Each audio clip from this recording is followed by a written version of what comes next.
Portugal versus Spain ആ ഒരു കടുകട്ടി പോരാട്ടം നാഷൻസ് ലീഗിൻ്റെ ഫൈനൽ മാച്ച് അങ്ങോട്ട് കഴിഞ്ഞു. ക്രിസ്ത്യാനോ റൊണാൾഡോയുടെ ആരാധകർ കഴിഞ്ഞ ദിവസം എന്തായാലും ഭയങ്കര മനസ്സുഖത്തോടുകൂടി സാറ്റിസ്ഫാക്ഷനോടുകൂടി ആയിരിക്കും കഴിഞ്ഞ ദിവസം കിടന്നുറങ്ങിയിട്ടുണ്ടാവുക. കാരണം ഉറക്കമൊഴിച്ചതിന് അതിൻ്റെ റിസൾട്ടും കിട്ടിയിട്ടുണ്ട്. ആ ഒരു മാച്ചിൽ 2-2 എന്നുള്ളൊരു സ്കോറിനും മാച്ച് ഡ്രോ ആയെങ്കിലും 5-3 എന്നുള്ളൊരു പെനാൽറ്റി സ്കോറിന് ക്രിസ്ത്യാനോ റൊണാൾഡോയുടെ പോർച്ചുഗൽ അങ്ങോട്ട് വിജയിച്ചിട്ടുണ്ട്. അവരെ യുഎഫ നാഷൻസ് ലീഗിൻ്റെ ആ ഒരു ട്രോഫിയും പൊക്കിയിട്ടുണ്ട്. ഈ ഒരു മാച്ചിലോട്ട് ജസ്റ്റ് പോവുകയാണ് എന്നുണ്ടെങ്കിൽ Ronaldo versus Yamal, young best player versus oldest best player ആണല്ലോ.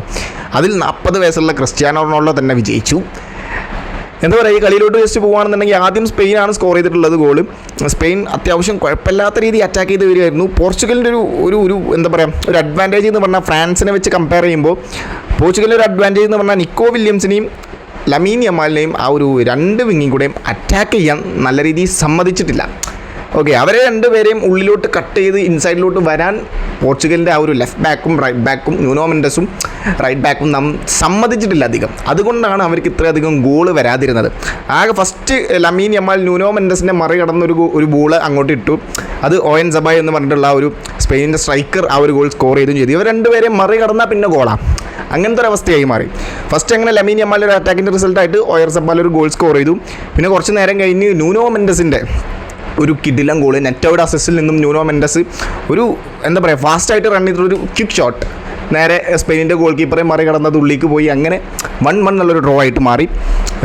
പിന്നെ കുറച്ച് നേരം കഴിഞ്ഞ് നമ്മുടെ പെഡ്രിയുടെ അസിസ്റ്റിൽ നിന്നും സെക്കൻഡ് ഹാഫിൽ പെഡ്രിയുടെ അസിസ്റ്റിൽ നിന്നും ഒരു ഗോൾ സ്കോർ ചെയ്തു. മിഡ്ഫീൽഡറായിട്ടുള്ള ഒപ്പമെൻ്റ് ഒരു ഗോൾ സ്കോർ ചെയ്തു. ആ ഒരു ഗോൾ സ്കോർ ചെയ്തതോടുകൂടി 2-1 എന്നുള്ള സ്കോറിന് മുന്നിലെത്തി സ്പെയിൻ ഇത് ഗോളടിക്കും മുന്നിലെത്തുന്നു വീണ്ടും. പിന്നെ കുറച്ച് നേരം കഴിഞ്ഞ് ന്യൂനോ മെൻഡസിൻ്റെ അസിസ്റ്റിൽ നിന്നും ലമീൻ യമാലിനൊക്കെ ഡ്രിബിൾ ചെയ്ത് വന്ന് ന്യൂനോ മെൻഡസ് നേരെ ക്രിസ്ത്യാനോ റൊണാൾഡോക്ക് ആ ഒരു ബോൾ കൊടുത്തു. റൊണാൾഡോ അത് നേരെ ഗോൾ സ്കോർ ചെയ്യുകയും ചെയ്തു. റൊണാൾഡോ ആ ഒരു ഗോൾ സ്കോർ ചെയ്ത സമയത്ത് രോമൊക്കെ എണീറ്റ് എന്താണെന്നറിയില്ല, ഉള്ളിലുള്ള ആ ഒരു ഫുട്ബോൾ ഇമോഷനൊക്കെ പുറത്തൊന്നും അറിയാതെ അങ്ങനെ 2-2 വീണ്ടും ഡ്രോ ആയിട്ട് മാറി. ന്യൂനോ മെൻഡസിന് ഇന്നത്തെ മാച്ചിൽ ഭയങ്കരമായിട്ട് പറയണം കേട്ടോ. കാരണം ന്യൂനോ മെൻഡസ് എന്താ പറയുക, ലമീൻ യമാലിനെ വല്ലാണ്ട് അങ്ങോട്ട് പൂട്ടിക്കളഞ്ഞു പോയി. ലമീൻ യമാലിനെ കുറച്ച് ക്രിയേറ്റീവ് അറ്റാക്കുകൾ നല്ല രീതിയിൽ കൊണ്ടുവരാൻ കഴിയും. ഇൻസൈഡ് കട്ട്, അതായത് കട്ട് ചെയ്ത് ഉള്ളിലോട്ട് വന്ന് ഒന്നല്ലേ ത്രൂ ബോൾ അല്ലെങ്കിൽ ലോങ് ബോൾ അല്ലെങ്കിൽ ഹൈ ബോൾ ഇങ്ങനത്തെ കാര്യങ്ങൾ കൊടുത്ത് ഡേഞ്ചറസ് സിറ്റുവേഷൻ ഉണ്ടാക്കാൻ പറ്റിയൊരു ഡേഞ്ചറസ് പ്ലെയറാണ് ലമീൻ യമാൽ എന്ന് പറയുന്നത്. കഴിഞ്ഞ ദിവസം നല്ല രീതിയിൽ തന്നെ ട്രൈ ചെയ്തു ലമീൻ യമാൽ. പക്ഷേ ന്യൂനോ മെൻഡസ് അതിലൊരു 95% ന്യൂനോ മെൻഡസ് തടഞ്ഞിട്ടു. One of the best left back right now.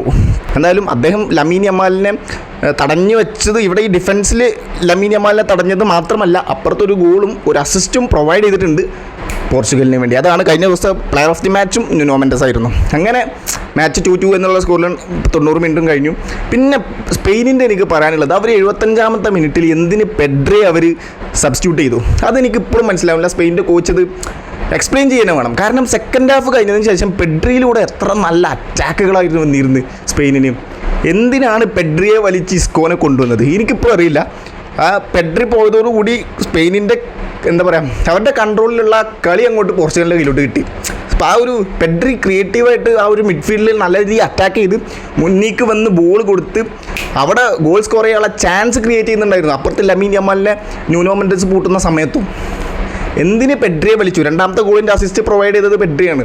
ആ പെഡ്രി എന്തിന് വലിച്ചു എന്നുള്ള ചോദ്യത്തിന് ഉത്തരം സ്പെയിനിൻ്റെ കോച്ച് ചിലപ്പോൾ പറഞ്ഞേ പറ്റൂ. കാരണം ഗെയിമിൻ്റെ ആ ഒരു കൺട്രോൾ അങ്ങോട്ട് പോയി സ്പെയിനിൻ്റെ കയ്യിൽ നിന്ന്. അങ്ങനെ പിന്നെ കുറച്ച് നേരം കഴിഞ്ഞ് നമ്മുടെ എക്സ്ട്രാ ടൈമിലോട്ട് പോയി. എക്സ്ട്രാ ടൈമിൽ രണ്ട് ടീമിനും ഗോൾ സ്കോർ ചെയ്യാൻ പറ്റിയില്ല. പിന്നെ അവർ ലമീൻ യമാലിനെ പിൻവലിച്ചു, പിന്നെ പെഡ്രിയെ പിൻവലിച്ചു. അങ്ങനെ മെയിൻ പെനാൽറ്റി ടേക്കേഴ്സിനൊക്കെ പിൻവലിച്ചു പോയി. അങ്ങനെ മാച്ച് ഡ്രോ ആയി 2-2 എന്നുള്ള രീതിയിൽ തന്നെ എത്തി. പെനാൽറ്റി എത്തും. പിന്നെ നമ്മുടെ ക്രിസ്ത്യാനോ റൊണാൾഡോയും 88ാമത്തെ മിനിറ്റിൽ സബ് ചെയ്തു പോയി. അദ്ദേഹത്തിന് ചെറിയൊരു ഇഞ്ചുറി ആയിട്ടും അദ്ദേഹം സബ് ചെയ്തു. പിന്നെ പോർച്ചുഗലിൽ റാഫേൽ ലിയോ ലെഫ്റ്റ് വിങ്ങിൽ വന്നത് അവർക്ക് ഭയങ്കരമായിട്ടൊരു അഡ്വാൻറ്റേജ് ആയി. നല്ല രീതിയിൽ അറ്റാക്ക് വന്നു റാഫേൽ ലിയോൻ്റെ അണ്ടറിൽ.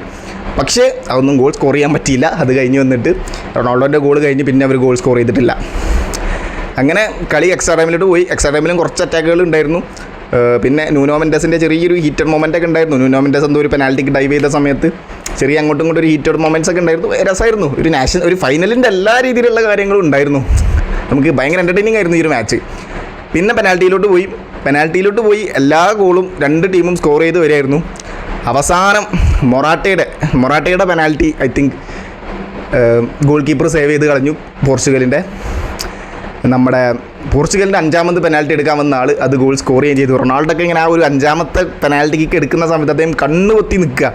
കാരണം പോയാൽ കയ്യിൽ നിന്ന് പോയി, സേവ് ചെയ്താൽ പോയി, ജയിച്ചാൽ ഇത് ആ കണ്ണ് തുറന്നപ്പോൾ പോർച്ചുഗൽ വിജയിച്ചു. യുവേഫ നാഷൻസ് ലീഗിൻ്റെ ഫൈനലിൽ അവരങ്ങനെ ചാമ്പ്യൻസുമായി. കുറേ കാലങ്ങൾക്ക് ശേഷം റൊണാൾഡോ ഹാപ്പിയായി നമ്മൾ കണ്ടു. റൊണാൾഡോ ഹാപ്പി ആവുന്നത് കാണുമ്പോൾ തന്നെ നമുക്കൊരു സന്തോഷമാണ് ഓൾമോസ്റ്റ് എല്ലാ ഫുട്ബോൾ ഫാൻസിനും. So thank you so much.